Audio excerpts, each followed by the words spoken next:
Bueno, perfecto. Buenas tardes a todos. Muchas gracias por acompañarnos hoy en este webinar conjunto que hemos organizado el Comité de Insuficiencia Cardíaca junto al Comité de Obesidad y Diabetes, con un tema sumamente interesante que es esta intersección entre dos enfermedades sumamente frecuentes y habituales como son la obesidad y la insuficiencia cardíaca.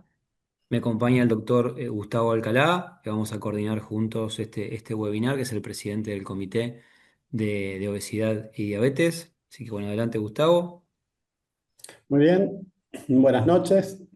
Justamente la función de los comités científicos, entre otras, es buscar esos temas que en los congresos nunca tienen tanto tiempo o algunos que a propósito se soslayan. Y hasta hace muy poco la obesidad o se ignoraba o se anotaba como un factor de riesgo más. Y me parece que contamos con expositores y panelistas de lujo, con ese equilibrio entre conocimiento científico y el aspecto práctico latinoamericano como para tocar este tema y analizar de cara al 2026 cómo plantarnos con nuevas herramientas terapéuticas o aplicando mejor viejas. Así que cuando quiera Juan Pablo, ponemos en marcha al primer expositor.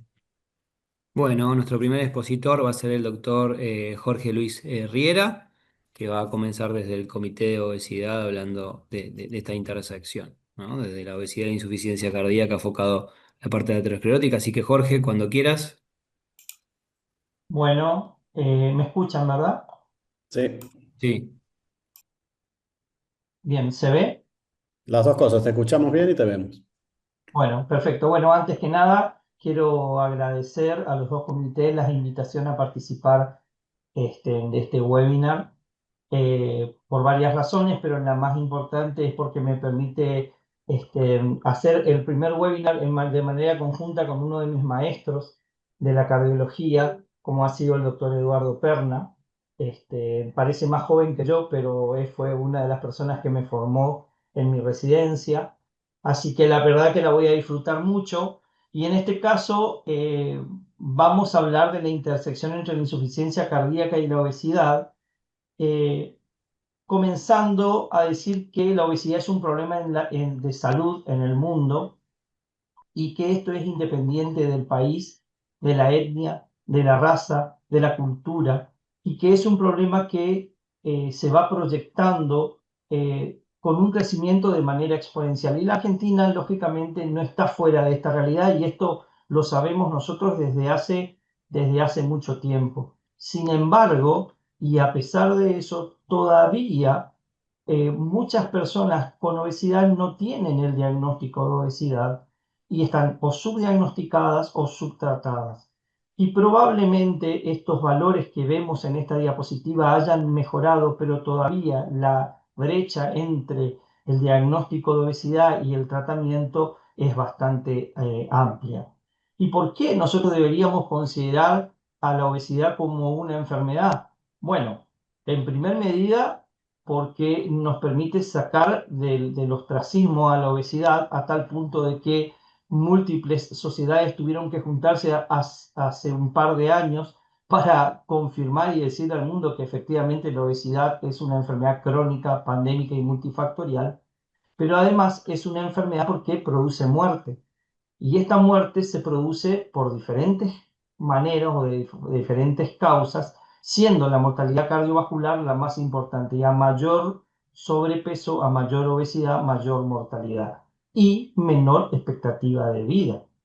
Pero además porque aumenta la morbilidad y dentro de esa morbilidad, que la podemos dividir en cardiovascular o no cardiovascular, se encuentra la insuficiencia cardíaca. Y hemos visto que la obesidad aumenta la incidencia de insuficiencia cardíaca tanto con fracción de eyección preservada como con fracción de eyección reducida. Y esto es lo que hizo que el statement de la American Heart Association, publicado hasta hace muy poco tiempo, haya demostrado o haya puesto en evidencia que uno de los pilares fundamentales para la prevención de la insuficiencia cardíaca es el control de la salud metabólica y que en esto, en relación a la prevención primaria de la insuficiencia cardíaca, lo fundamental es la reducción del peso dentro de la reducción o del control de otros factores de riesgo.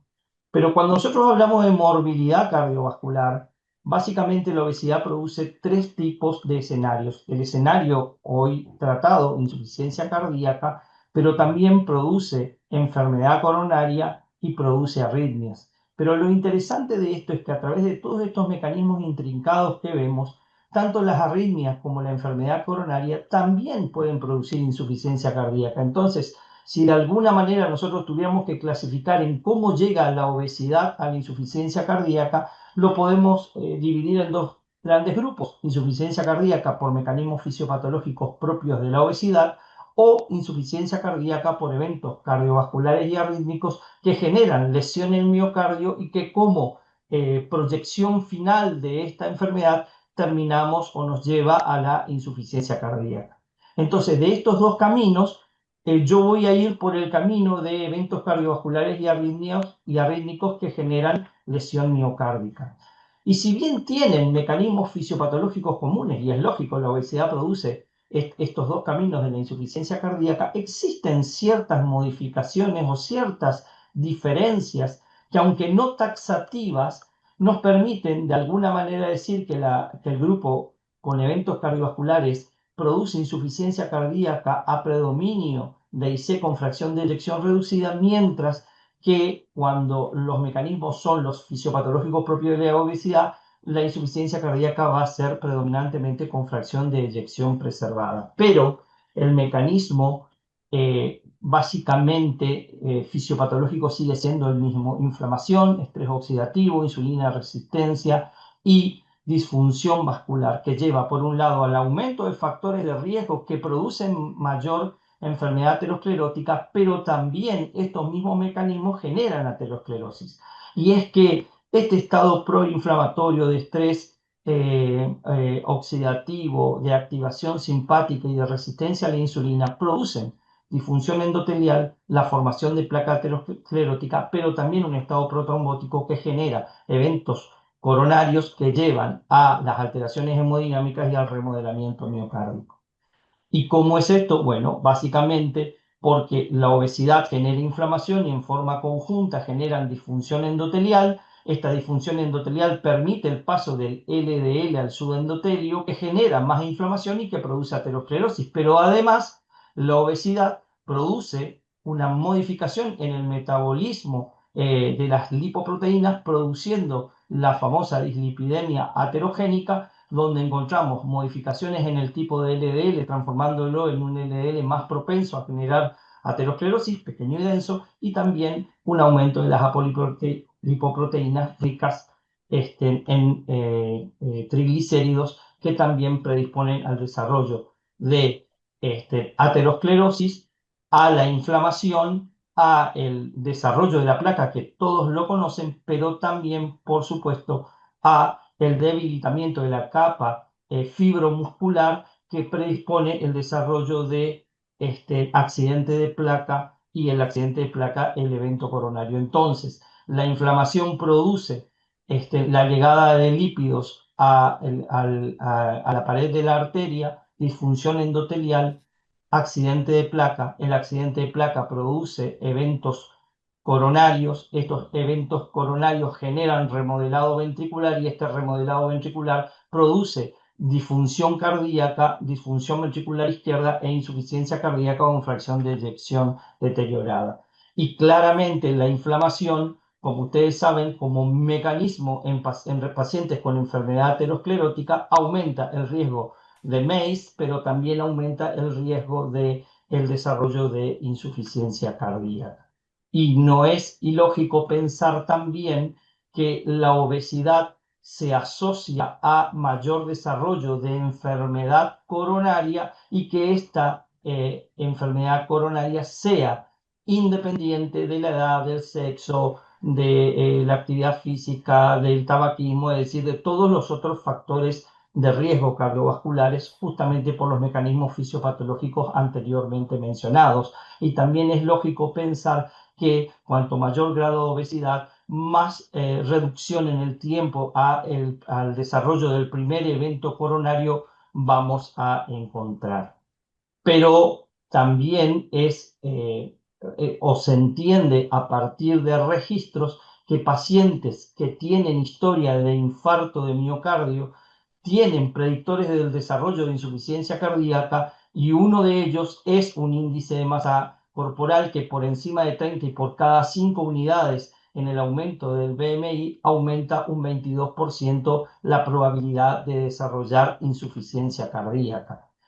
Pero además también por el hecho de que la obesidad, además de generar enfermedad cardiovascular que lleva a la insuficiencia cardíaca, dificulta el tratamiento de esta enfermedad cardiovascular aterosclerótica. ¿Por qué? Porque dificulta la realización de los procedimientos, porque los procedimientos no pueden ser completados de la manera en la que uno quiere, porque en el contexto del postoperatorio de cirugía cardíaca existen otras complicaciones que hacen que los resultados en el tratamiento de este tipo de enfermedades no sean los óptimos y esto predisponga al desarrollo posterior de insuficiencia cardíaca.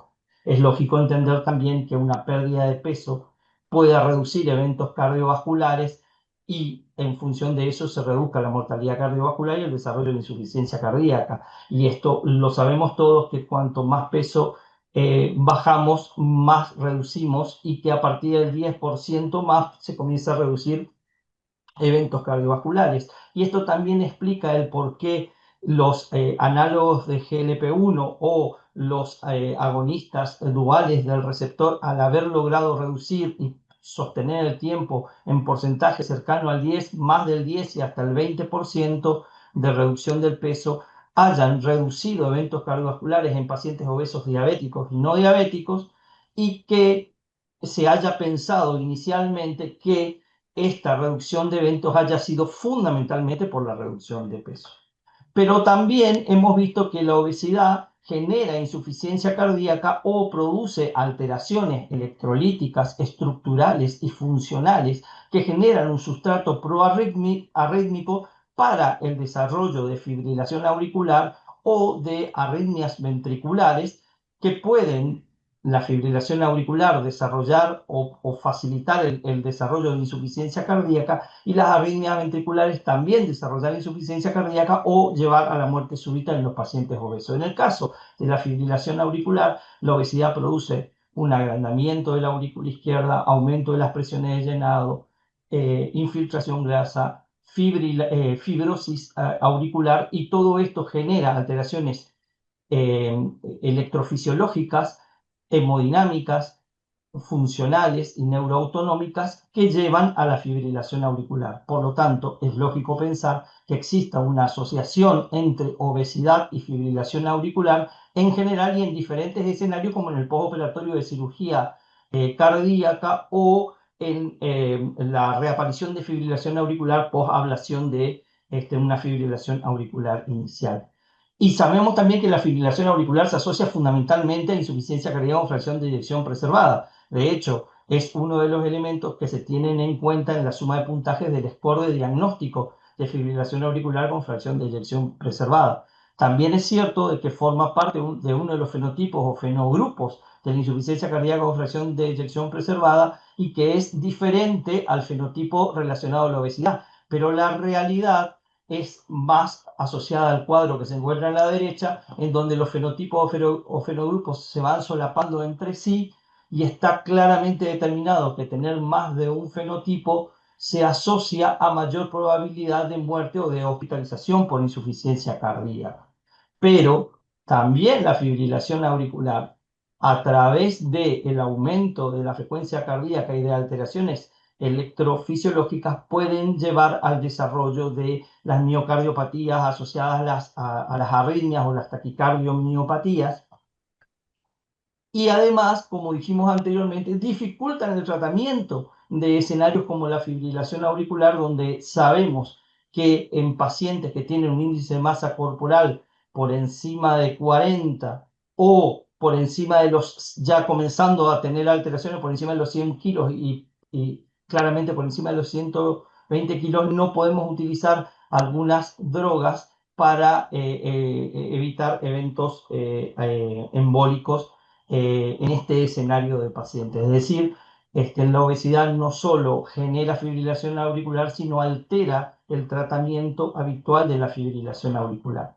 Por lo tanto, estrategias para bajar reducir la fibrilación auricular bajando de peso se han probado en diferentes escenarios, con diferentes estrategias, diferentes resultados. Claramente la cirugía bariátrica en sus diferentes escenarios parece haber demostrado más claramente que reduciendo peso reducimos eventos cardiovasculares, porque el tipo de procedimiento que más reducía el peso era el que más reducía fibrilación auricular. Sin embargo, en otros metaanálisis, con una tendencia hacia la reducción, no se alcanzó significancia estadística en reduciendo el peso con la reducción de fibrilación auricular. Respecto a las arritmias ventriculares, también existen fibrosis, inflamación e infiltración grasa que generan el ambiente o el escenario ideal para postpotenciales, y estos postpotenciales tardíos son el mecanismo electrofisiológico para el desarrollo de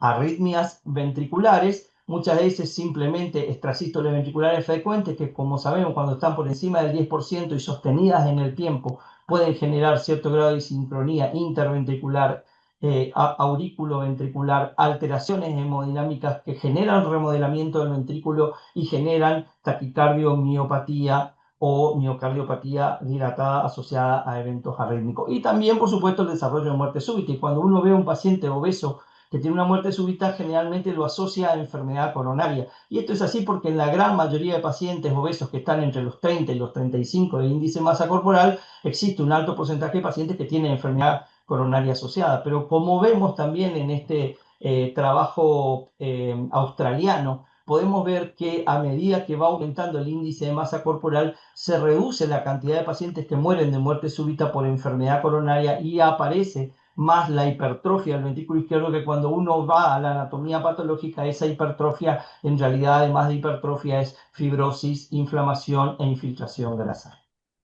Y drogas del espectro de las incretinas en diferentes trabajos han intentado reducir las arritmias ventriculares y la muerte súbita, pero en los metaanálisis todavía no hemos podido ver una reducción de estos eventos, probablemente porque la tasa de muerte súbita en los diferentes trabajos sea muy baja y no nos alcance para ver diferencias.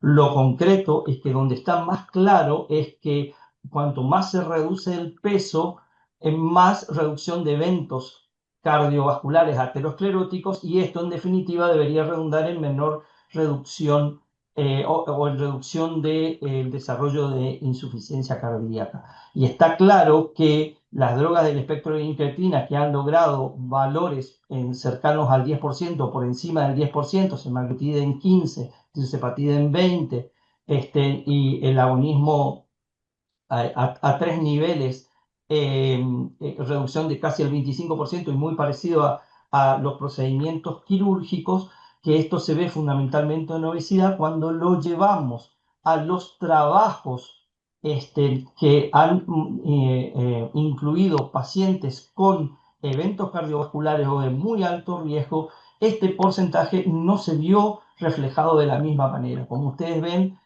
arriba están los trabajos en obesidad, donde se lograron reducciones del 15, del 20%, pero que después en trabajos con eventos cardiovasculares, esta reducción estuvo generalmente en un 60 o en un 50%. Y obviamente esto debería ir en contra de la reducción de eventos cardiovasculares y se parece más a los resultados en la vida real, en donde alcanzar esas reducciones tan importantes del peso no se ve en la gran mayoría de los pacientes que son seguidos en los registros. Probablemente porque, como se dice o como se lee en diferentes revisiones, los pacientes con eventos cardiovasculares en general son más viejos que los pacientes que entraron en el grupo de obesidad, y también tienen ciertas alteraciones o dificultades para modificación en el estilo de vida, que es tan fundamental para lograr los objetivos en reducción máxima del peso que muestran los trabajos con obesidad. Ahora, ¿realmente importa? ¿Tenemos que alcanzar el 10 al 15% con esta utilización de medicamentos para reducir eventos cardiovasculares y por lo tanto reducir insuficiencia cardíaca? Bueno, si vamos a ver los resultados sin haber logrado esas reducciones tan importantes del peso y habiendo reducido un poco el peso, también se alcanzaron los puntos finales primarios en los diferentes escenarios. Y si hacemos foco, por ejemplo, en uno de los estudios más grandes, el estudio SELECT, obesos no diabéticos con eventos seguidos, tirzepatide versus placebo, reducción del 20% del MACE. Sin embargo, cuando vemos las curvas presentadas en el Congreso de Obesidad Europeo este año en Málaga, podemos ver que ya estas curvas se comienzan a separar hacia los 3 meses. Ya pueden fijarse aquí que después de los 3 meses ya el intervalo de confianza no toca el 1, con reducciones del MACE cercanas al 40%, y sin embargo, en esos 3 meses la reducción del peso estaba en el orden del 3, del 4% únicamente.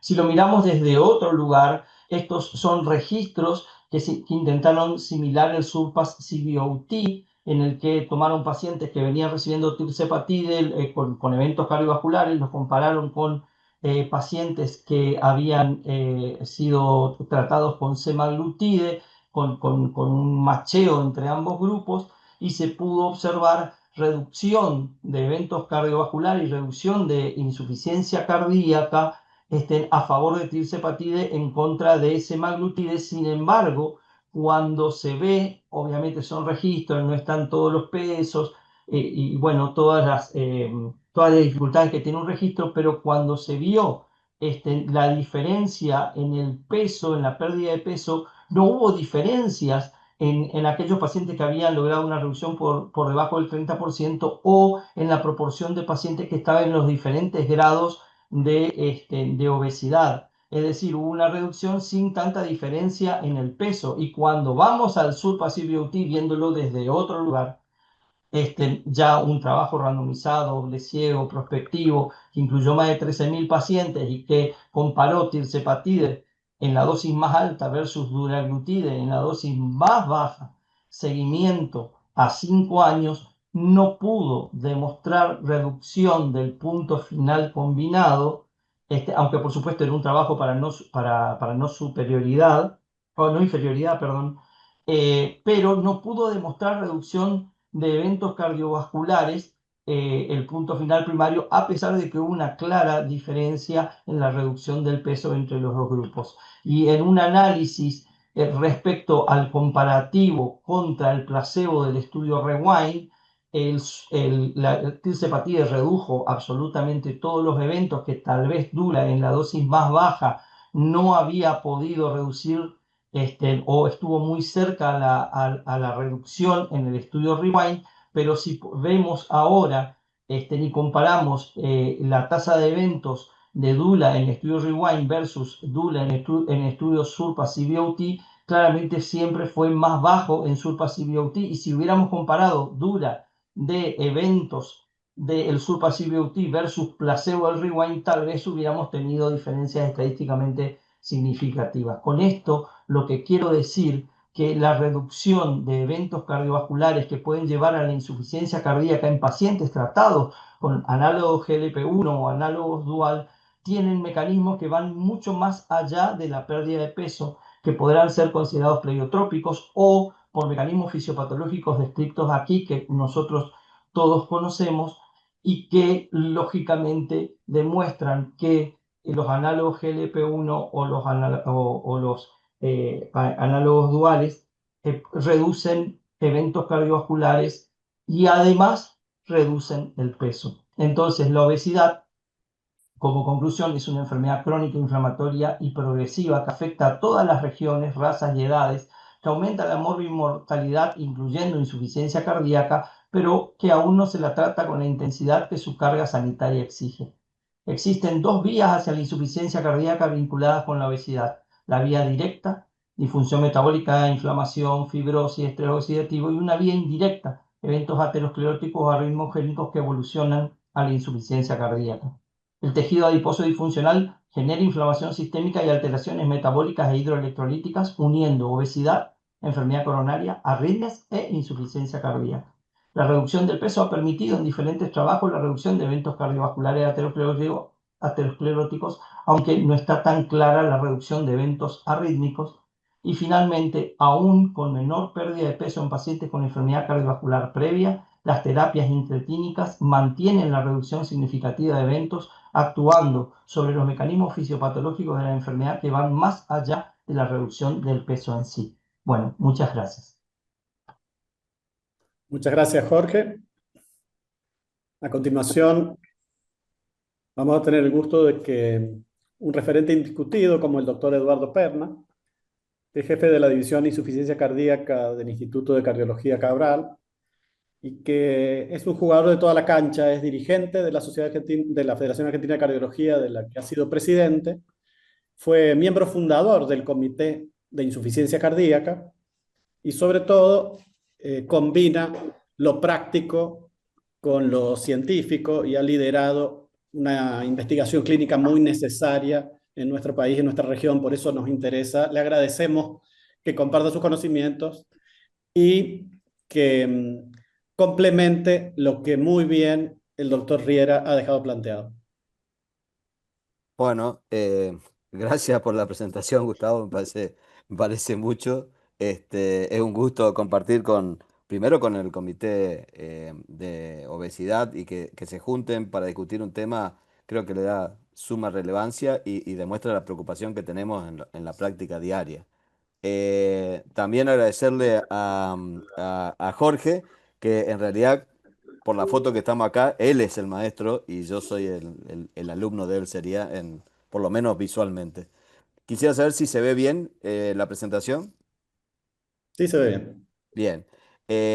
Y bueno, la parte que vamos a analizar en los próximos minutos es del punto de vista de la insuficiencia cardíaca. Bien, Jorge ya nos mostró una forma de evolucionar en un paciente con obesidad hacia el evento de insuficiencia cardíaca, pero muchas veces no se necesita tener un infarto y creo que eso ha cobrado relevancia a partir de los numerosos estudios del valor que tiene la insuficiencia cardíaca como un evento final. Entonces, me pareció importante discutirlo desde el punto de vista de que hay luces y sombras en el manejo específicamente de la obesidad en insuficiencia cardíaca. Estos son mis conflictos de intereses y el primer punto es analizar el nexo que existe entre la obesidad y la falla cardíaca, pero mucho más allá de la comorbilidad. Clásicamente, recién lo mostraba Jorge, la obesidad tiene una alta prevalencia en la población general y cada paciente que tiene obesidad incrementa el riesgo de desarrollar insuficiencia cardíaca. Y si bien es más probable que tenga IC con fracción de eyección preservada, ustedes ven que llega casi 3 veces, la incidencia de insuficiencia cardíaca con fracción de eyección reducida es casi 2 veces. Entonces no debemos olvidar al 50% de la población de IC, porque nos focalizamos en la IC con fracción de eyección preservada, pero quizá no estamos olvidando de un foco importante. Fíjense que la prevalencia de obesidad en pacientes con insuficiencia cardíaca, un tercio en IC con fracción de eyección preservada, pero un cuarto en los pacientes con IC con fracción de eyección reducida. Es decir, claramente las dos entidades están vinculadas a este tema. Y esto, fíjense lo interesante del crecimiento de las publicaciones si ponemos en el PubMed obesity y insuficiencia cardíaca. Y fíjense cómo en el año 2000 había muy pocas publicaciones, menos de 50, y hoy estamos en una publicación, en publicaciones anuales alrededor de las 1000, lo cual habla de que esto que estamos haciendo nosotros lo está haciendo probablemente toda la comunidad científica vinculada a esto. Y es muy importante el aporte que ha hecho el doctor Milton Packer. El doctor Milton Packer este año ha sacado aproximadamente 4 o 5 revisiones, de la cual es único autor de todas ellas, incluyendo una muy extensa que vamos a tratar de analizar algunos puntos que él presenta. Y él dice que en el espectro de la fracción de eyección, fíjense que la insuficiencia cardíaca con fracción de eyección reducida y preservada, la obesidad no tiene el mismo efecto. Por ejemplo, la adiposidad visceral no es predictiva de insuficiencia cardíaca con baja fracción de eyección, pero sí de fracción de eyección preservada. La prevalencia de obesidad central es similar a la de la población general cuando la fracción de eyección es baja, pero es casi el 90% en IC con fracción de eyección preservada. El significado clínico es diferente. La expansión del tejido adiposo epicárdico también es diferente. En general, ¿perdón? No, está ¿Hablaron? bien. Ah, bien, bien. En pacientes como es con insuficiencia cardíaca de fracción de eyección reducida, no es el proceso inflamatorio la principal causa de deterioro de la función ventricular o de la afección de la función ventricular, sino son otros. En cambio, en IC con fracción de eyección preservada sí. Es decir, existen muchas diferencias entre los dos, lo cual también va a tener impacto en este valor que le damos a la obesidad en este contexto. Y clásicamente pensamos que la obesidad era una comorbilidad en la IC con fracción de eyección preservada. Entonces, cuando uno hacía un diagnóstico de IC con fracción de eyección preservada, una de las cosas que había era la obesidad. Sin embargo, fíjense que la prevalencia de comorbilidades es muy frecuente en la IC con fracción de eyección preservada. 99,8% tiene al menos una, pero el 95% tiene al menos dos. Y la obesidad representa a la mitad de los pacientes, pero si miramos los datos que tenemos en nuestro registro aquí en Argentina, en IC con fracción de eyección preservada, casi el 80% de los pacientes tienen sobrepeso u obesidad, demostrando la relevancia de este tema.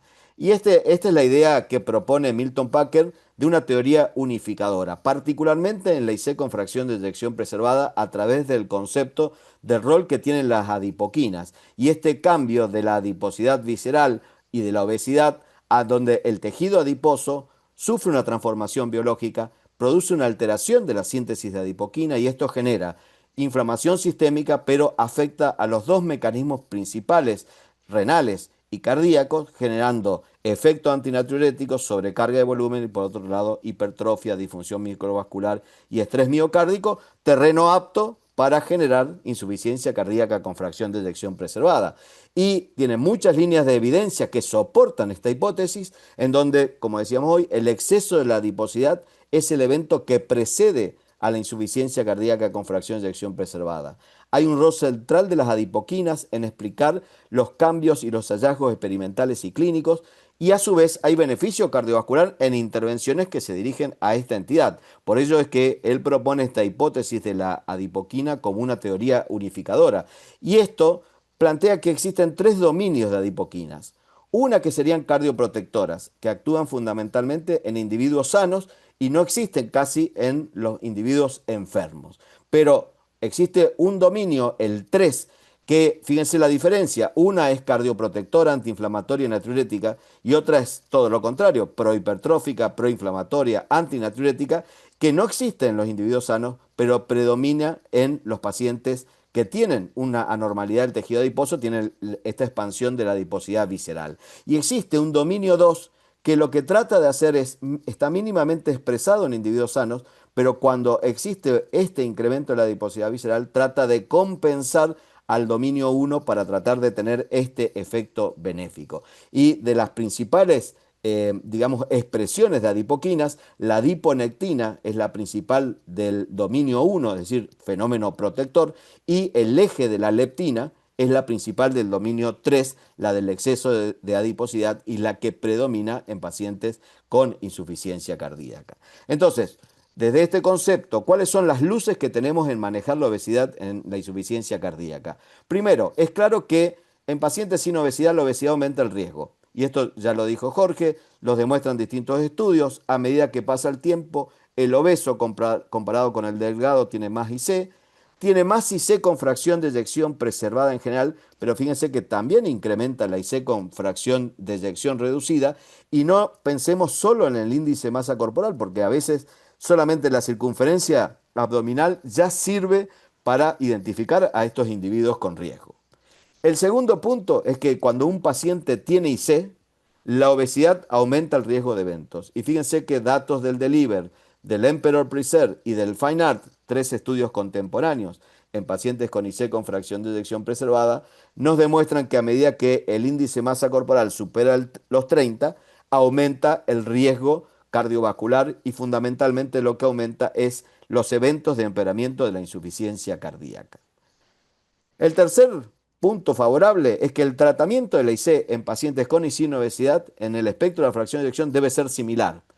Modificar el estilo de vida, es decir, actuar sobre la dieta, mantener un déficit entre 300 y 500 kilocalorías por día, actividad aeróbica, ejercicio, rehabilitación, terapia del comportamiento, y esto es fundamental. Tenemos terapias emergentes, que lo vamos a mirar en un ratito, y el tratamiento estándar. Y recordar que el tratamiento estándar tiene casi el mismo impacto en pacientes que tengan o no tengan obesidad, pero hay algunos que tienen más. Por ejemplo, los antagonistas receptores mineralocorticoides tienen más impacto en obesidad y ya vamos a ver por qué es esto. Los ARNI tienen un efecto similar. Los beta bloqueantes pueden provocar una ganancia de peso.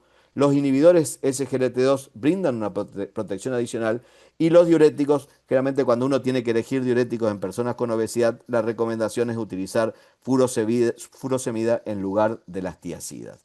Y fíjense que el tratamiento farmacológico en todas las drogas tiene un aspecto fundamental que es reducir las hospitalizaciones y mortalidad. En cambio, los tratamientos no farmacológicos convencionales, es decir, estas intervenciones sobre el estilo de vida, e incluso intervenciones quirúrgicas y la rehabilitación, mejoran los síntomas, reducen el peso, mejoran los hábitos de salud a largo plazo, el bienestar, pero no tienen un impacto significativo, por lo menos hasta ahora reportado, en reducir el riesgo de eventos, que es lo que muchas veces nos interesa fundamentalmente a nosotros como cardiólogos. En el caso de la IC con fracción de eyección preservada, el Deliver, el Emperor y el Fine Art demostraron que el efecto del tratamiento básico de la IC con fracción de eyección preservada se mantiene en el espectro completo del índice masa corporal e incluso parecería que el beneficio es mayor en individuos que tienen un índice masa corporal mayor, como por ejemplo se observa con la fibrinrenona y particularmente, fíjense, con el empeoramiento de la insuficiencia cardíaca, y lo mismo ocurre con las glifosinas. Pero uno podría decir que no tendríamos que restringir la indicación en pacientes que tienen índice de masa corporal elevada. Es decir, que evidentemente el índice de masa se asocia con un incremento del riesgo, particularmente en IC con fracción de eyección preservada. Que la pérdida de peso, ya sea por algunos métodos como la cirugía bariátrica, se asocia con una menor tasa de insuficiencia cardíaca. Que la obesidad, cuando actúa como comorbilidad en insuficiencia cardíaca, también incrementa el riesgo. Y que la pérdida de peso está asociada con mejora de los síntomas y la carga de la enfermedad en insuficiencia cardíaca, aparentemente hasta ahora fundamentalmente en IC con fracción de eyección preservada. Sabemos que las intervenciones sobre la obesidad no tienen un impacto homogéneo en la reducción de peso y evidentemente las intervenciones farmacológicas más actuales, como el semaglutide, fundamentalmente a dosis de 2,4 miligramos, o el tirzepatide, son los que logran una reducción más significativa, y claramente las intervenciones como la cirugía bariátrica, que pueden provocar reducciones de 25 a 30%. Hoy sabemos que si tomamos la obesidad como blanco con el semaglutide en los estudios STEP, se demostró primero reducción significativa del peso. Y esta reducción significativa del peso se asoció con una mejoría en el cuestionario de Kansas. Pero recuerden que el cuestionario de Kansas tiene varios dominios y aquí se analizó fundamentalmente el dominio clínico, es decir, la mejoría clínica del paciente. Y aparecen indicios de una reducción significativa en eventos cardiovasculares, fundamentalmente de hospitalización por insuficiencia cardíaca. Entonces, uno dice, bueno, ¿hay una relación entre la reducción del peso y la mejoría? Y sí, fíjense que en el STEP, en los STEPS, por cada 10% de descenso del peso corporal, hubo una mejoría significativa en el cuestionario de Kansas, en la distancia caminada y en la proteína C reactiva. Es decir, hay una relación en la magnitud de la reducción del peso y la magnitud de los beneficios. La otra pregunta es, ¿los beneficios son por reducir el peso o tiene beneficios en IC? Y los estudios de STEP demostraron, primero, que hay una reducción significativa de los péptidos natriuréticos cuando uno esperaría que aumenten al reducir el peso. Segundo, tiene un efecto favorable en la estructura cardíaca, fundamentalmente, hablando de IC con fracción de eyección preservada, mejoría de la geometría de la aurícula izquierda, así como parámetros de hipertrofia. Y tercero, tiene impacto en el uso de diuréticos. Tiene mayor beneficio cuando el paciente recibe dosis más altas de diuréticos, pero también los pacientes tratados reciben menos dosis de diuréticos y tienen mayor reducción de esto. Por lo tanto, hay una mejora del remodelado cardíaco y hay un efecto de modificador de la enfermedad IC, no solamente de modificar la obesidad y como efecto secundario mejorar los síntomas. En el caso del tirzepatide, además, confirma que no es el efecto de una droga, sino es el efecto fisiopatológico sobre la obesidad el que se asocia con reducción de eventos, de la mortalidad, de nuevo mejoría significativa de los cuestionarios, distancia caminada, empeoramiento de la insuficiencia cardíaca. Claramente la obesidad es un blanco al cual se debe dirigir en pacientes con insuficiencia cardíaca y fracción de eyección preservada, pero incluso podemos utilizarlo para prevenir eventos. Y fíjense que en el estudio SELECT, cuando incluyeron a todos los pacientes, había una población de 24% que tenían IC. Pero fíjense que en los pacientes que no tenían insuficiencia cardíaca, hubo una reducción significativa también de eventos, lo cual habla de que el tratamiento de la obesidad en pacientes con historia de enfermedad cardiovascular, como los del SELECT, previene el desarrollo de insuficiencia cardíaca y esto sería prevención primaria. Y en pacientes con IC hay una reducción significativa y lo mismo se evaluó cuando se analizaron exclusivamente todos los pacientes con IC con fracción de eyección preservada. Y por ello es que las estrategias de esta recomendación de la American College of Cardiology, de nuevo, remarcan las intervenciones digamos, en los hábitos de dieta y ejercicio, habla del rol de la cirugía bariátrica y metabólica y resalta que la medicación antiobesidad, que pierde 10 a 20% de peso, debería utilizarse para reducir las tasas de eventos y hospitalizaciones por insuficiencia cardíaca en pacientes con insuficiencia cardíaca, ya sea semaglutide o tirzepatide. ¿Cuáles serían los pacientes que deberíamos seleccionar para esta terapia antiobesidad? Las indicaciones aprobadas por FDA, enfermedad cardiovascular y obesidad fundamentalmente, los que tienen beneficios en ensayos clínicos randomizados, es decir, pacientes adultos, clase 3-4, fracción de eyección mayor de 40% para el SEMA y mayor de 50% el tirzepatide, y se puede utilizar criterios adicionales como los péptidos natriuréticos. Hay que usar con precaución en pacientes con fracción de eyección menor de 45% o que tienen historia de algún evento que puede empeorar por el tratamiento, pancreatitis, retinopatía diabética, uso de insulina, ideas suicidas, y tiene contraindicaciones, fundamentalmente el cáncer medular de tiroides, los NEMT tipo 2, embarazo, lactancia y la historia de diabetes tipo 1.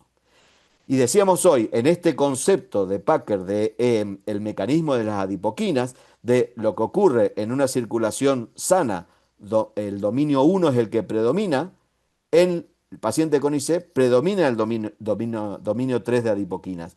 ¿Y qué hacen las intervenciones? Receptores, antagonistas de receptores mineralocorticoides, incretinas, ARNI, inhibidores SGLT2, actúan alterando este balance de manera positiva desde el dominio 3 hacia el dominio 1. Lo mismo lo hace la cirugía bariátrica, el fenofibrato, y probablemente el foco futuro de intervención es dirigirse específicamente a las adipoquinas del dominio 3, fundamentalmente como moduladores de esta actividad.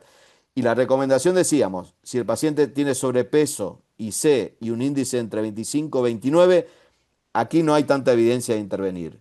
Entre 30 y 35, fracción de eyección preservada, tratamiento beneficioso. Y en los reducidos habría que individualizar, a ver qué pasa en estos pacientes. Pero cuando el índice de masa corporal es mayor de 35, hay que considerarlo en los dos grupos porque podrían tener algunos beneficios adicionales. ¿Cuáles son las sombras en el manejo? Primero hay desafío en el diagnóstico de la IC y en esto tiene mucho que ver que uno tiene que combinar la historia clínica, los biomarcadores con las imágenes, porque si hacemos solamente con lo clínico muchas veces vamos a errar el diagnóstico. El algoritmo podemos utilizar cualquiera, el que les guste a ustedes, el algoritmo europeo, el norteamericano, cualquiera de ellos, estimar la probabilidad de la IC, saber que en el diagnóstico de obesidad hay que combinar y probablemente el score haya que ajustarlo a valores diferentes de péptidos, del ecocardiograma y del electrocardiograma, combinado con la historia, la edad de los pacientes. Este es uno de los algoritmos que modifica el algoritmo clásico. Mencionarle que, ojo, el paciente que tiene obesidad y disnea sin enfermedad cardiovascular en este estudio, es decir, no estaban diagnosticados con IC, fíjense que a todos los pacientes les hicieron un eco y cuando la presión era mayor de 40 en ese ecocardiograma, los sometieron a un cateterismo derecho con test de ejercicio y encontraron que 60% de esos, o sea, el 31% del total, tenían insuficiencia cardíaca. Entonces, es algo que nosotros en Argentina no lo usamos, no estamos convencidos, pero el test de ejercicio cardiopulmonar o la medición invasiva podría ser una estrategia que supere este tema del subdiagnóstico. Hay nuevos puntos de cortes en el análisis esto es un análisis hecho en numerosas cortes. Fíjense que para descartar insuficiencia cardíaca utiliza 35 picogramos en pacientes con obesidad y para hacer el diagnóstico 220. ¿Por qué? Porque casi el 40% de los pacientes con sospecha de IC son mal diagnosticados erróneamente, o que no tenía IC y la tenía, o que tenía IC y no la tenía. Pero les resalto además esto, lo que hablaba Luti, la fibrilación auricular es un elemento altamente específico en presencia de obesidad de la presencia de insuficiencia cardíaca probablemente no diagnosticada. Existe una paradoja en la obesidad y esto fue algo que se construyó a partir de un concepto de que aumentar el índice de masa corporal aumenta el riesgo de IC, pero en presencia de IC se asocia con reducción del riesgo. La evidencia venía de estudios retrospectivos y la implicancia era, bueno, no hay que bajar el peso en estos pacientes. Sin embargo, esto se demostró en estudios muy recientes, como el metaanálisis del MAGIC, en donde hay una relación de beneficio, parecería, con pacientes con índice de masa corporal más alto, e incluso en el DAPA, en donde una reducción del índice de masa corporal se asoció con mayor riesgo de evolución adversa, algo que es llamativo. Pero finalmente, un elemento dentro de los múltiples elementos que arrojó luz en este tema es que la paradoja de la obesidad medida con el índice de masa corporal no es adecuada, que uno debería utilizar otros índices, como por ejemplo la relación de la circunferencia abdominal con la altura. ¿Por qué? Porque esto corrige para el concepto de adiposidad y esto está más vinculado claramente a la insuficiencia cardíaca y no existe esa paradoja. Y esto se demostró en el estudio Paradigm, pacientes con IC con fracción de eyección reducida, cuando ajustamos a todas las otras variables, se acaba la paradoja de la obesidad. ¿Es similar el efecto de la cirugía bariátrica sobre la IC? Parecería que sí, pero proviene de estudios retrospectivos y de metaanálisis. Fíjense, un número importante de pacientes, 18 estudios. Hay datos indirectos de que estos pacientes se podrían beneficiar, aunque los pacientes con IC tienen un mayor riesgo en cualquier procedimiento. ¿Qué pasa en los pacientes frágiles? Y este es un subanálisis que publicamos hace muy poquito de los pacientes incluidos en los estudios STEP. Fíjense que en los estudios STEP solamente el 10% de los pacientes eran no frágiles y el 60% era muy frágil. Y lo que se observó es que si bien la pérdida de peso fue exactamente igual en los tres grupos, como pueden ver acá, el beneficio en términos del cuestionario de Kansas fue muchísimo mayor en los pacientes más frágiles. Es decir, hubo una gran mejoría en los pacientes frágiles, hubo una pérdida consistente de peso, una reducción significativa de la carga de fragilidad y además fue seguro. Es decir, que hoy en día, si tenemos que considerarlo aún en pacientes frágiles, no deberíamos excluirlo del tratamiento. Ahora, ¿qué pasa en IC con fracción de eyección reducida?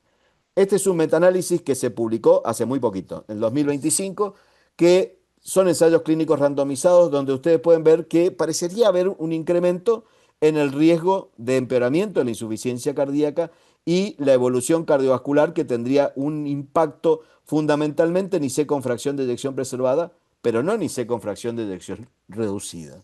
Pero también hay datos como este, por ejemplo, que es un análisis del registro sueco, en donde buscan números mágicos. Y fíjense que ellos encuentran en este análisis con una población muy importante de pacientes de la vida real, haciendo un análisis también de propensión, que los beneficios en términos de reducción de eventos en pacientes con fracción de eyección menor del 40% incluso son superiores que los pacientes con fracción de eyección mayor del 40%, hablando en términos de muerte cardiovascular y muerte cardiovascular a 2 años. Por lo tanto, todavía hay mucho que investigar porque reducir el peso en pacientes con baja fracción de eyección puede servir como puente. Por ejemplo, estos son ensayos clínicos mejor dicho, son series de casos reportados en donde la utilización de agonistas de receptor GLP-1 como puente al trasplante cardíaco, al trasplante pulmonar, y también se puede hacer no solamente con agonistas, sino también con cirugía bariátrica, porque reducir el peso puede hacer que un paciente que tenga una contraindicación por un estado comórbido pase a tener la posibilidad de recibir la intervención terapéutica. Y fíjense lo que nos dicen las guías. Esto también es una sombra en todo lo que nosotros buscamos. Estas son las guías Icardio, y en las guías Icardio pone a la obesidad como una estrategia, un foco para intervenir con agonistas del GLP-1, con una fuerte recomendación en IC con fracción de eyección preservada. Pero en IC con fracción de eyección reducida no figura la obesidad como blanco terapéutico aún, y por lo tanto esta guía es una guía global. Intervinieron gente de Latinoamérica, de Argentina, de Colombia, y realmente es una guía que creo que nos representa mucho más que las guías norteamericanas. Y finalmente, otras sombras. ¿Cuál es la mejor estrategia para perder el peso? Eso tampoco está claramente demostrado porque las intervenciones conductuales son menos efectivas, pero las intervenciones invasivas dan mayor riesgo. ¿Cuál es el mecanismo del beneficio? ¿Importa la reducción del peso, la mejora de la función? ¿Tienen efectos sobre biomarcadores? ¿La medicación más potente va a tener mayor beneficio? Eso tampoco lo sabemos. El beneficio en IC con fracción de eyección reducida, el rol de las clínicas cardiorrenometabólicas en IC, en donde quizás ya no solamente hay que incorporar un cardiólogo, sino que probablemente hay que incorporar especialistas en insuficiencia cardíaca, y además muchas otras como cuánto debe durar el tratamiento, los costos, la accesibilidad, la equidad, etcétera, etcétera, etcétera. Por lo tanto, creo que las sombras son muchas. Como mensaje final es decir que la obesidad claramente está relacionada con la incidencia de insuficiencia cardíaca, y en pacientes con IC aumenta el riesgo de evento. Esto es independiente de la fracción de eyección. El manejo incluye lo clásico de la IC, que debe ser el mismo, la terapia de reducción de peso y cambios en el estilo de vida. La reducción de peso es un objetivo terapéutico que tiene impacto en el pronóstico. Hay datos contundentes en IC con fracción de eyección preservada, pero menor evidencia en la reducida. Los agonistas o los agonistas duales reducen el peso, la inflamación y dan protección cardiovascular con beneficios adicionales sobre mecanismos propios de la IC, y esto está demostrado fundamentalmente en la IC con fracción de eyección preservada. Pero a pesar de todas estas luces evidentes, aún quedan muchas sombras que deberán ser resueltas en estudios futuros y con el avance del conocimiento, y probablemente con la participación de los excelentes panelistas que nos acompañan. Gracias. Bueno, muchas gracias Eduardo y Jorge por sus presentaciones. Han hecho un recorrido muy completo y profundo de estas dos enfermedades que se unen en un gran punto común. Y bueno, como decías vos, Eduardo, ya anticipabas, tenemos cuatro panelistas también de lujo y con enorme trayectoria y experiencia en la materia. Hay dos de ellos que son parte del Comité de Insuficiencia Cardíaca y dos de ellos que son parte del Comité de Obesidad y Diabetes. Son la doctora Lilia Luz Lobo Márquez, el doctor Roberto Colque, la doctora Carolina Chacón y el doctor Sergio Jiménez. Así que bueno, son bienvenidos todos sus comentarios, dudas y demás. Bueno, aprovecho entonces, inicio una pregunta más que comentario. Buenas noches, gracias por la invitación. No le di el espacio a las chicas. Eh, Pensaba primero para Jorge Luis Riera, pero sin embargo después Eduardo Perna un poco avanzó sobre la parte de prevención y me pareció interesante por ahí enfocarlo. Hay una pregunta después también ahí en el chat que si es que nadie lo hace, si lo comentas, también creo que vale la pena. Eh, en la etapa prevención, es decir, antes del diagnóstico de insuficiencia cardíaca, nosotros somos cardiólogos y como también he estado en área de cardio-oncología, se me ocurre preguntar, antes de iniciar un tratamiento antiobesidad en un paciente con otros factores de riesgo y también conociendo o considerando el recorrido de la charla de ambos en relación a distintos fenotipos, valdría la pena hacer una evaluación, más allá de que no tengamos el diagnóstico, pero con una evaluación solamente de imágenes, como puede ser un ecocardiograma, que es algo tan sencillo, para decidir uno u otro tratamiento, ¿estamos ahora en condiciones de realizarlo más allá de la guía? ¿Cuál es su pensamiento? No sé si te parece, Jorge Riera, hacer un comentario al respecto, si se entendió la pregunta. Yo entiendo que estás preguntando si una ecografía me va a guiar a decidir la estrategia terapéutica con la utilización de fármacos o si voy a seguir tratándolo con las estrategias de prevención cardiovascular. Me parece bien enfocándolo así. Siempre van a estar las medidas de estilo de vida y las otras recomendaciones que por supuesto están bien reforzadas. Pero en cuanto a la decisión farmacológica, lo tenemos ahora bien fuertemente en diagnóstico de falla cardíaca, te hace un buen test de caminata, un consumo de oxígeno si está disponible. Pero tenemos algunos patrones ecocardiográficos que de incremento de masa miocárdica, de unos diámetros o una presión auricular izquierda un poco en el límite. Es decir, solamente tenemos eso. Los péptidos marcadores te dan por debajo de los 23 o 32 que mencionó Eduardo Perna. ¿Vos decidirías un anti-GLP-1, un GLP, un dual, o acentuaríamos y lo vigilaríamos en 6 meses, por ejemplo? ¿Tendrías alguna posición en ese sentido? A ver, si la ecografía a mí me permite determinar parámetros que me asocian al desarrollo de insuficiencia cardíaca, a mí me va a servir para tomar la decisión de cuál es la medicación que yo tengo que utilizar. Si voy a utilizar un análogo GLP-1 o bueno, tirzepatide cuando tengamos la posibilidad de utilizarlo, sobre todo tirzepatide porque probablemente en este escenario, sobre todo insuficiencia aguda, flexión de tensión preservada, como muy bien ustedes saben, es donde más evidencia tenemos para reducción. Después, por algún otro parámetro ecocardiográfico que yo tome la decisión de ponerle o no ponerle un medicamento, no, me fijaría en otros aspectos que me parecen, me pueden ayudar o que pueden ser más relevantes, como por ejemplo la presencia de ateromatosis subclínica, que sí la puedo ver con métodos ecocardiográficos y que me permiten en ese escenario avanzar hacia la utilización sobre todo de análogos GLP-1. Yo creo que ahí es fundamental el concepto de la prevención en las etapas. Y justamente ahora ese documento que mostraba Jorge Riera habla hace un gráfico de la combinación del síndrome cardiorrenovascular metabólico en sus etapas con la insuficiencia cardíaca en sus etapas. Y lo que dice Roberto y también lo dice Jorge, uno debería identificar lesiones subclínicas. Y las lesiones subclínicas son la aterosclerosis subclínica, en la rama de lo que discutía Jorge, pero también parámetros de disfunción diastólica. Parámetros de disfunción diastólica o elevación de biomarcadores nos permiten cambiar un paciente de riesgo de IC a pre-IC. Pasó de la etapa A a la etapa B. Pasó de la etapa 1 a la etapa 2 del cardiovascular renal metabólico. Entonces, yo creo que debemos utilizar las estrategias para identificar pacientes con mayor riesgo. Ahora, la decisión terapéutica, o sea, la decisión de intervención, está basada en el riesgo. Si vos tenés un paciente que tiene más riesgo, uno va a buscar estrategias que tengan más beneficio. Creo que lo importante de la pregunta de Roberto, porque tenemos todas las manos alzadas, es identificar, utilizar los métodos y tomar decisiones, porque ¿de qué serviría que yo le haga un eco para ver que tenga una esclerosis subclínica y digo, tiene, y no le hago nada? Entonces, ahora, ¿qué le vas a hacer? Seguramente va a depender de todo lo que estamos analizando, las posibilidades y demás, pero uno tiene que intervenir, creo, con esa identificación. No sé Gracias. quién sigue.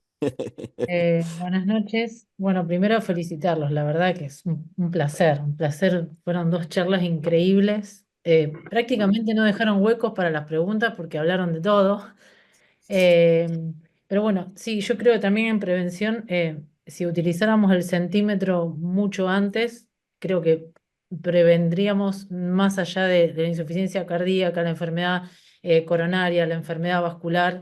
Creo que nos tenemos que acostumbrar a ser más clínicos y a tomar medidas poco costosas y bastante sensibles para el diagnóstico de la obesidad, que como es el centímetro en la cintura, como decías vos, Eduardo, respecto a que el Body Mass Index ya no nos sirve mucho, sino que la cintura misma o el índice de cintura-talla son dos medidas muy fáciles que lo tenemos en cualquier consultorio. Pero más allá de eso, les quiero hacer dos preguntas. Uno es, sabemos que la grasa epipericárdica tiene un rol muy importante en cuanto a su función endocrina, paracrina e infiltrativa en la insuficiencia cardíaca, ¿no es cierto? Y que muchas veces nosotros lo medimos por eco y esta medición por eco primero nos da un indicio también de la relación de esta grasa con respecto a la obesidad y a la insuficiencia cardíaca, podría participar en esta disfunción diastólica y en otra disfunción que tiene que ver con el desacople, las arritmias e incluso la enfermedad coronaria, porque se ha visto que mayor grasa epicárdica hay mayores lesiones coronarias. pero ¿qué utilidad podría tener en la decisión terapéutica? A ver, yo tengo un paciente que tiene insuficiencia cardíaca, miro grasa epicárdica y no tengo presupuesto para hacerle diálisis GLT2 y GLP-1.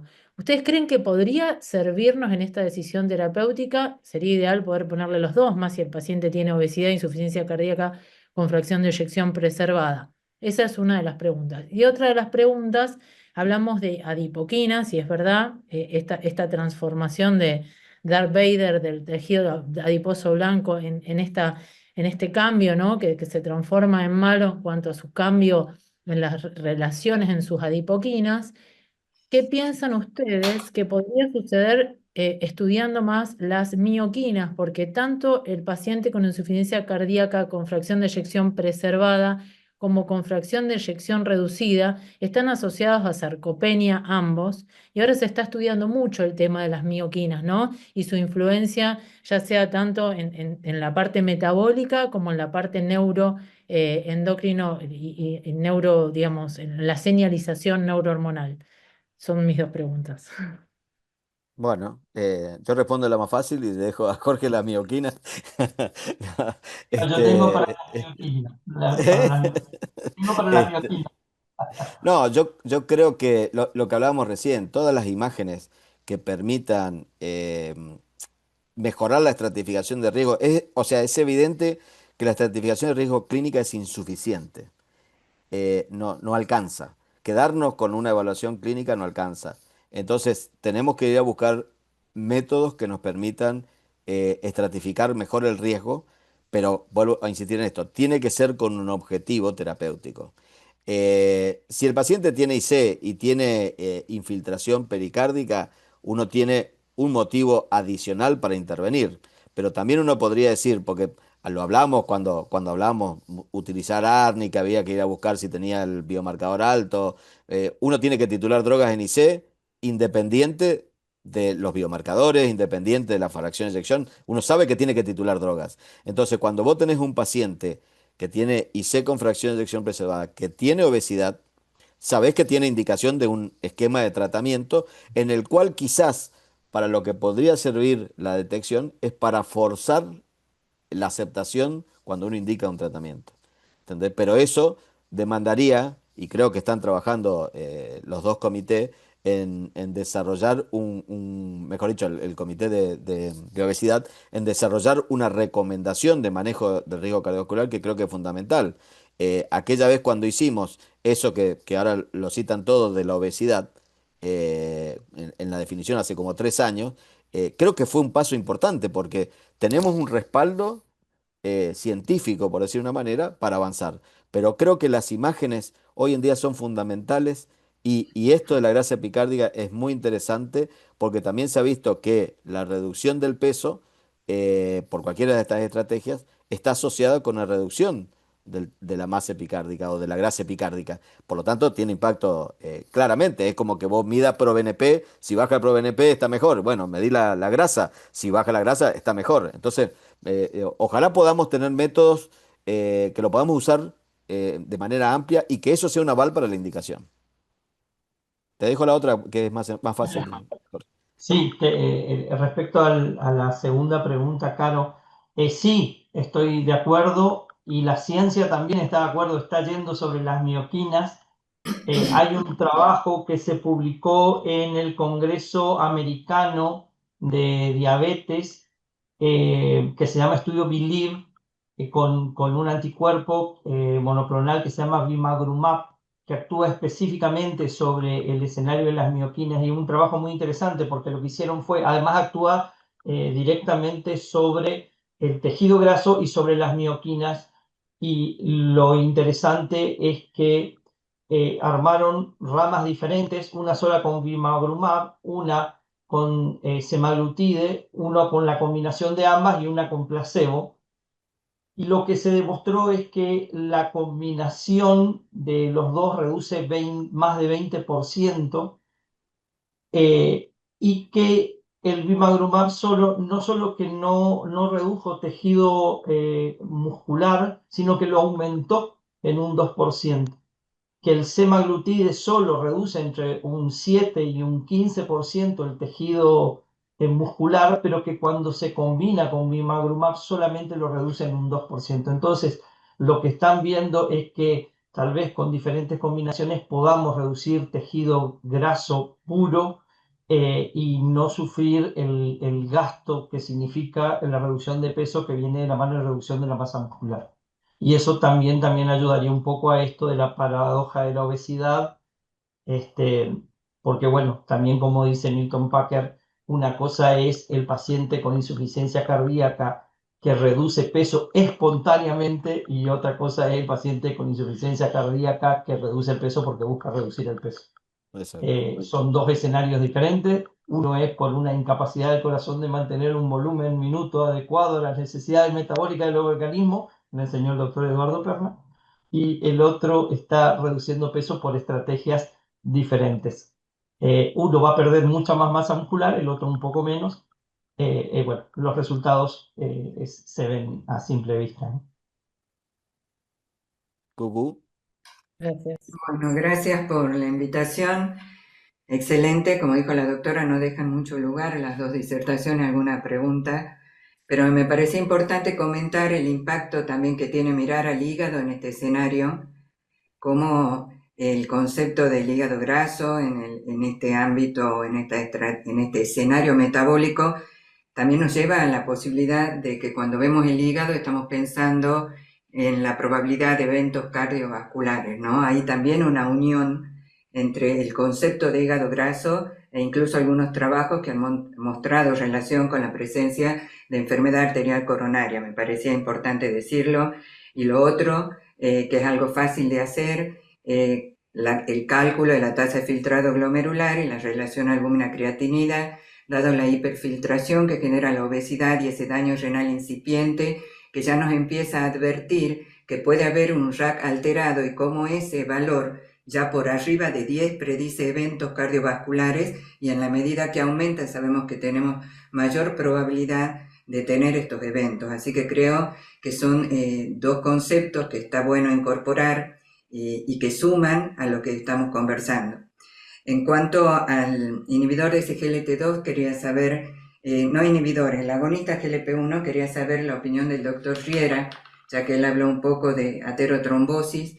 ¿Qué impacto cree que tienen estas drogas como estabilizadores de placa? Porque cuando uno ve los pacientes diabéticos que han recibido los agonistas GLP-1, estos pacientes han disminuido, si bien hoy hablamos de insuficiencia cardíaca, pero disminuyen infarto y accidente cerebrovascular. Y a nivel experimental, estas drogas, por el efecto antiinflamatorio, se veía que podían estabilizar la placa. Quería saber su opinión en este punto y si realmente cree que eso podría ser como un indicador de que estas drogas van a ir más para ese lado y por ahí los inhibidores de SGLT2 previenen más la insuficiencia cardíaca y los otros más eventos aterotrombóticos. ¿Cómo ve usted ese escenario? Veo exactamente igual que como vos lo describiste. Los análogos GLP-1 en pacientes diabéticos y no diabéticos han reducido eventos cardiovasculares y los mecanismos por los cuales reduce se intentan explicar fundamentalmente porque la aterosclerosis, y esto es toda una discusión que tenemos desde hace mucho tiempo, es una enfermedad inflamatoria. Y digamos, no necesariamente es el inicio de la inflamación de la aterosclerosis, pero sí forma parte de este proceso, no solo del crecimiento de la placa, sino fundamentalmente del accidente de placa a partir de un estado proinflamatorio tanto local como sistémico. Desde ese lugar, el que podamos tener digamos, y los procesos inflamatorios a su vez están dados por un aumento en el tejido graso y sobre todo por una grasa ectópica y disfuncionante. Lo que ha demostrado sobre todo los análogos GLP-1 es que reducen grasa, pero sobre todo reducen grasa ectópica, a diferencia de lo que puede suceder con, por ejemplo, la cirugía bariátrica, en que en general uno ve que reduce todo tipo de grasa, pero la proporción de grasa ectópica es inferior en relación a la proporción de grasa ectópica que bajan los análogos GLP-1 o los agonistas duales. Entonces, desde ese lugar, me parece que está mucho más claro que en eventos vasculares los análogos GLP-1 tienen un escenario hoy un poco más presente y que en el desarrollo de insuficiencia cardíaca los 10 SGLT2 los han ganado claramente. Tenemos todavía dudas en pacientes con fracción de eyección preservada, digamos, a pesar de que es bastante, digamos, la información se viene juntando, como lo mostró el doctor Eduardo Perna, y que en su análisis en diferentes trabajos parece tener un beneficio, pero también están otros trabajos, sobre todo los primeros con liraglutide, donde en pacientes con mala función ventricular aumentó el desarrollo del desarrollo de insuficiencia cardíaca y de muerte, y explicaban por ahí por un aumento en la frecuencia cardíaca, que no era tan importante, pero que alcanzaba para que en ese escenario los IBS-GLT2 me parece que son claros vencedores. Y si uno tiene que elegir, va, cuando hay más insuficiencia cardíaca va por ese lado, cuando hay más enfermedad vascular va por el otro. Yo Mira, simplemente para agregar esto, pensaba cuando hacía la mención Cucú, que esta webinar se podría haber llamado la intersección entre la prevención y la insuficiencia cardíaca, no necesariamente la obesidad, porque creo que estamos entendiendo los que hacemos IC era la etapa final común a un montón de cosas, y así empezamos todos, ¿viste? Todos los artículos empiezan así, la insuficiencia cardíaca, la vía final común de todas las enfermedades cardiovasculares, y hoy sabemos que podemos prevenirla. Y los que están trabajando en prevención están viendo que intervenir precozmente en estas condiciones requiere evaluación no solamente multidisciplinaria, sino con múltiples herramientas, desde el centímetro hasta la imagen, de la imagen que quiera, pero para estratificar el riesgo, para finalmente prevenir no solamente la enfermedad aterosclerótica, sino también la insuficiencia cardíaca. Quedó Sergio, que va a ser tope de gama. No, ya han dicho todas las cosas, tope, digamos. Así que voy a hacer dos cosas prácticas. Como esto queda grabado y dentro de un año lo vamos a ver, una pregunta muy corta para Jorge y una pregunta muy corta para vos, Eduardo. Recuerden que queda grabado. Jorge, con respecto a lo que vemos, ¿te acordás que hace poco siempre nosotros decimos, y con esto discutimos con los diabetólogos, que ya lo glucocéntrico se perdió y que ahora hay que ver el riesgo cardiovascular? Cortita, lo BMI céntrico dejó de ser, ahora tenemos que ver otras cosas y dejarlo BMI céntrico solamente para los estudios poblacionales. Esa pregunta para Jorge, pregunta para Eduardo. De una vez por todas, es cierto, vos siempre nos pones, nos hablas unas clases magistrales de insuficiencia cardíaca con fracción de eyección preservada y nos decís que hay que hacer mucha evaluación. Pero práctico, hoy entra una mujer a tu consultorio, obesa, hipertensa, diabética, caso de las charlas que hemos visto hoy día. Práctica, ¿cómo haces para evaluar y descartar una insuficiencia cardíaca en esa paciente que te dice que se agacha y se agita? De orden práctico, no súper especialista que hay que derivar y hacer grandes estudios. Perdónenme las preguntas, pero generalmente uno nos vamos siempre con lo súper y creo que son cosas prácticas que a todos nos sirven en la práctica diaria. Jorge. Bueno, eh, bueno, muy buena pregunta, Sergio. Lo venimos hablando y creo que Eduardo y Carolina también nos mostraron. Hoy el diagnóstico de obesidad, de acuerdo a, digamos, las diferentes guías y consensos, van mucho más allá del índice de masa corporal. De hecho, el índice de masa corporal es un método epidemiológico que sirve para grandes poblaciones, pero específicamente no nos sirve para determinar el paciente obeso, y parámetros como grasa ectópica medida por algo tan simple como el perímetro de cintura, claramente se han asociado más eventos cardiovasculares que el índice de masa corporal en sí. Por lo tanto, hay que dejar de tener una mirada BMI céntrica para pensar, tener una mirada más global de encarar a los pacientes con obesidad. ¿Cuál es el problema que tenemos? Que todavía los trabajos de investigación que demuestran reducción de eventos con las drogas tienen como criterio de inclusión al índice de masa corporal. Entonces, todavía hoy, cuando uno tiene que elegir el paciente y tiene que mirar cuáles son los criterios, seguimos viendo el índice de masa corporal. Entiendo yo que en los próximos trabajos ya se tomarán otros parámetros más allá del índice de masa corporal para decidir las estrategias o los nuevos trabajos de investigación, ¿no? Sí, antes de responder lo que me pregunta Sergio, me parece extremadamente atinado. Yo agregaría, eh, estamos empezando a medir el índice de masa, ¿no? porque el índice de masa ni siquiera lo medimos. Porque no es que voy a agarrar una cinta y tener el índice de masa, sino que requiere un engrama mental un poquito más, que es cargar en una fórmula para que salga. Eh, por ejemplo, nosotros en nuestra historia clínica figura en todas las consultas peso y altura. Y vos cuando pones los dos, te dice el índice de masa corporal. Pero yo estoy absolutamente seguro que hacemos un relevamiento de eso. El 99,99% no tiene calculado en las visitas el índice de masa corporal, ni siquiera en la primera, que no la tenés que hacer, sino que tenés que poner los números. Entonces, me parece que estamos empezando a pensar que hay que medirlo. Entonces, probablemente lo que haya que hacer es fomentar que no es suficiente, que hay que medir todo, hay que medir la circunferencia, hay que usar el centímetro, además, por esto que dice Luti, pero es una opinión. Y con respecto a lo que hacemos en insuficiencia cardíaca, en general, claro, tiene que ver con lo que uno ve, pero yo veo una abuelita con disnea y primero pienso que tiene insuficiencia cardíaca, después pienso que no es. O sea, primer concepto. Entonces, el problema es cuando vos le empezás a hacer el electro y el electro no tiene nada. Ya es un problema, porque si tuviese hipertrofia, ya tenés el diagnóstico. Si tiene una fibrilación auricular, ya tenés el diagnóstico. Entonces, creo que el ecocardiograma es la herramienta más sencilla, un ecocardiograma con gente que tenga experiencia en la evaluación de la función diastólica. Y utilizo cada vez más, claramente, los péptidos natriuréticos para ayudar a establecer el diagnóstico. Cuesta porque sabemos los costos, con los costos que tiene. Y digamos que esos son las herramientas básicas. Vos con eso tomás una decisión de tratarlo.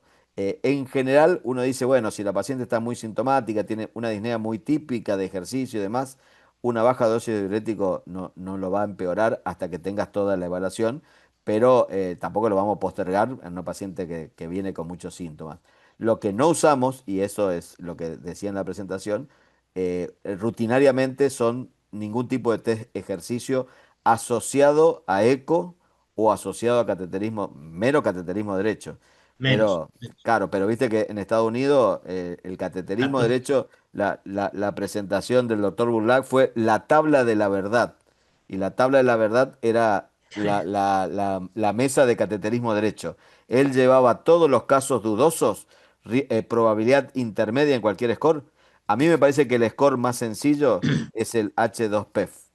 Es mucho sí, más seguro. clínico y nosotros no tenemos los péptidos, así que es la más fácil. Entonces, cuando vos tenés muchos de esos parámetros, es muy probable que sea IC. No te cambia mucho en ningún estudio. Creo que esos pacientes se deberían tratar. Es lo que hacemos en la práctica habitual y creo que lo importante es pensar que la disnea no es una pavada, que no es porque tiene obesidad, tiene disnea, sino que hay que pensar que es muy probablemente que pueda ser IC. Totalmente de acuerdo. Gracias. Le Bueno, muchas tiramos gracias a ahora todos los que a han, Alcalá. sí, a todos los que han participado. Es interesante lo que dice Sergio, que esto va a quedar grabado. Tres motivos. Se han referido la doctora Lobo Márquez al hígado, Carolina a la grasa que está alrededor del corazón. Es probable que sirvan mucho para la adherencia. Cuando el paciente sabe de estas anomalías y ve una evolución favorable, puede cumplir con los tratamientos costosos o no. Vamos a ver si eso también ayuda. Y a lo que dijeron sobre la estabilización de las placas, préstenle atención a las células musculares lisas, que las tenemos subestimadas y solo para el calibre, y se transforman, se desdiferencian, se vuelven locas, se vuelven prácticamente células malignas, y los agonistas del receptor GLP-1 las llaman a silencio. Si bien va a haber fármacos específicos, como dijo la doctora Lobo Márquez, creo que los tenemos que usar más, y como dijeron todos, tenemos que usarlas precozmente. En vez de más bajo mejor, antes mejor. Y creo que ese es un poco el resumen de una actividad excelente que solo la vamos a terminar por cuestiones de tiempo y que podemos viralizarla por esta ventaja tecnológica. Así que un gusto haber participado ambos comités. Las gracias también al presidente del Comité de Insuficiencia Cardíaca, y nos vamos a seguir encontrando en muchos más webinars de esta FAC 60 años por una cardiología federal. Muchísimas gracias a todos. Chao, hasta Gracias. luego. Buenas noches a Gracias. todos. Gracias. Gracias, Chao, buenas chao. noches. Chao, chao.